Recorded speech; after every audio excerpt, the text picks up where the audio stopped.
En este vídeo en sucio voy a resolver un nuevo ejercicio del modelo ISLM cuando el Banco Central controla el tipo de interés, con la particularidad de que estamos en un contexto en el que los impuestos, viene aquí en negrita, son de cuota fija. Estos son de cuota fija. Eso quiere decir que los impuestos ya no son proporcionales con respecto a la renta, sino que son una cuantía constante. Y en este contexto se nos pide analizar gráfica, económica y matemáticamente los efectos sobre la renta y el déficit de un aumento de los impuestos. Bueno, lo primero que hay que hacer es obtener las ecuaciones del modelo porque cambian cuando se considera que los impuestos son de cuota fija.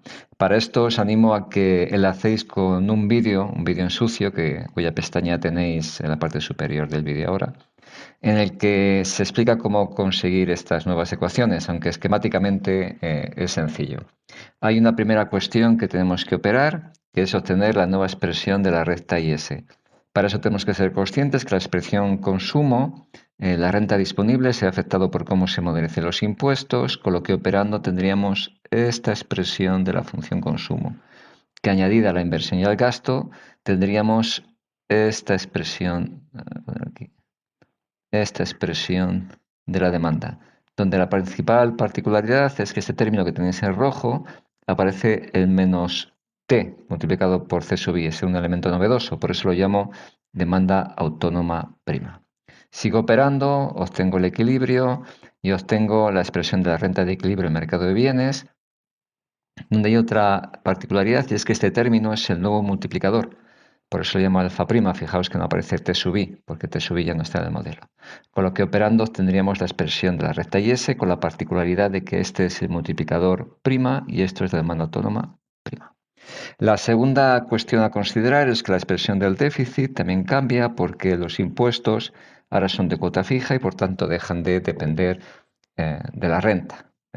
Por lo demás, la expresión de lo que concierne al mercado de dinero sigue siendo la misma, una demanda de dinero como siempre, una expresión del M, una constante en función del tipo de interés fijado por el Banco Central y una renta de equilibrio y un tipo de interés de equilibrio. Por tanto, eso sería la obtención de las ecuaciones. El paso siguiente sería representarlo gráficamente. Paso 2, gráfico. Bien, en principio, la representación gráfica, en la esencia de lo que es el modelo ISLM, sigue siendo la misma.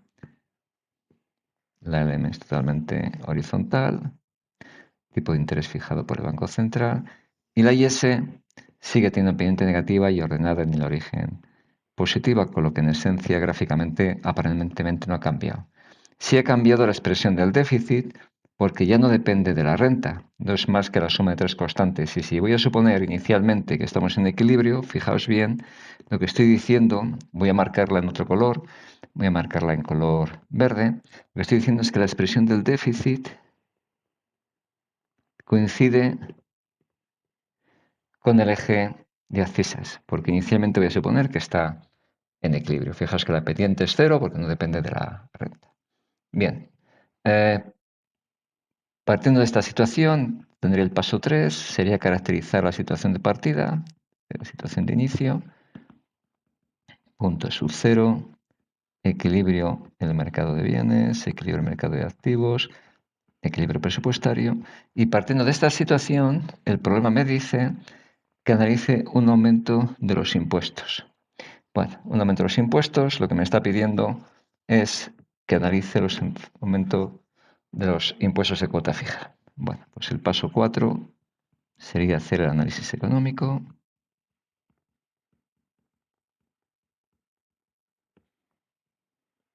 Bien, partiendo del punto sub cero, un aumento de los impuestos implica una reducción de la renta disponible, por tanto una reducción de consumo y en consecuencia una caída de la demanda.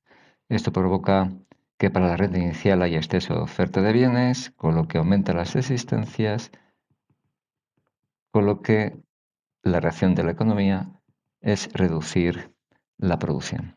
Si cae la producción, dos efectos. Por un lado, se reduce el exceso de oferta de bienes hasta que se alcanza el equilibrio y por otro lado, cae la demanda de dinero, se produce exceso de oferta con lo que va a concentrar la reacción reduciendo la oferta para que el tipo de interés no varíe hasta alcanzar de nuevo el equilibrio, que sería el punto E sub 1. Gráficamente implica la IS se desplaza paralelamente y hacia la izquierda. ¿Por qué paralelamente y hacia la izquierda? Porque recuerdo que en este contexto el tipo impositivo aparece aquí, en la ordenada en el origen, y aparece aquí porque dentro de la demanda autónoma, lo tengo aquí arriba, está T sub I. ¿Lo veis? Tengo aquí, voy a marcarlo bien. Aquí tenéis T sub I. Por tanto, no afecta a la pendiente, afecta a la ordenada. El desplazamiento es paralelo. Punto E sub 1, renta sub 1. En lo que tiene que ver con el déficit,